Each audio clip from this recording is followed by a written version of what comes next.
Class 9 के जो Jack और सीबीएसई बोर्ड दोनों में है, बल तथा गति के नियम के चैप्टर को मैं आज शुरू कर रहा हूँ।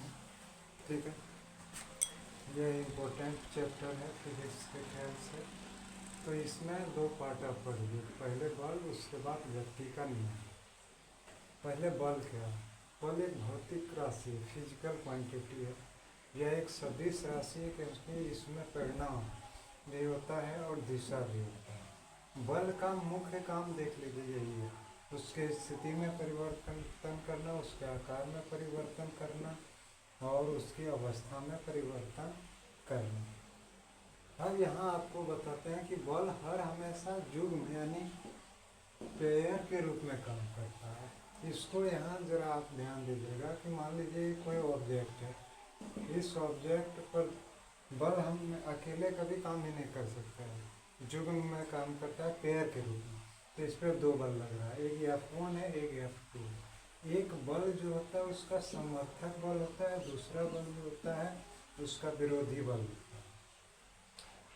तो इसके आधार पर हम बल को दो भाग में बांटते हैं, संतुलित बल और असंतुलित बल। संतुलित बल को बैलेंस्ड फोर्स कहते हैं, असंतुलित बल को अनबैलेंस्ड फोर्स कहते हैं। संतुलित बल किसे कहते हैं? तो जिस बल का परिणामी, जिन बलों के जिन युग्म का परिणामी बल शून्य होता है, जीरो होता है, उसको हम लोग संतुलित बल कहते हैं। यानी रिजल्टिंग जो फोर्स होता है वो जीरो होता है। जैसे मान लीजिए इसमें दोनों बल लग रहा है और ये दोनों F1 और F2 दोनों बराबर है। मान लीजिए 5 न्यूटन है, ये भी 5 न्यूटन है, तो एक का अपोजिट हो जाएगा, तो +5 न्यूटन और -5 न्यूटन, जीरो हो जाएगा।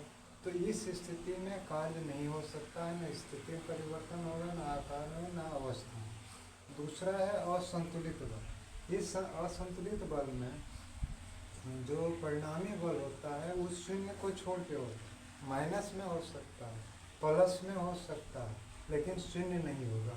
मान लीजिए यहाँ आप देख लीजिए, मान लीजिए कि 5 न्यूटन का बल समर्थक बल है और 6 न्यूटन का बल जो है वो विरोधी बल। इन दोनों को जोड़ेंगे तो -1 न्यूटन का बल आया, है ना।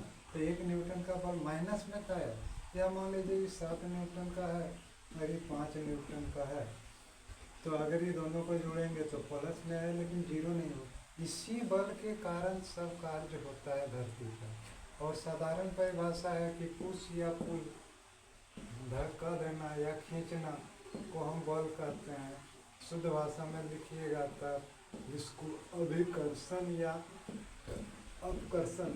बच्चों के क्लास के लिए बहुत, लेकिन यही चीज़ आगे चल करके बहुत इम्पोर्टेंट हो जाता है, समझ गए। तो इसके बारे में मैं आपको बताया।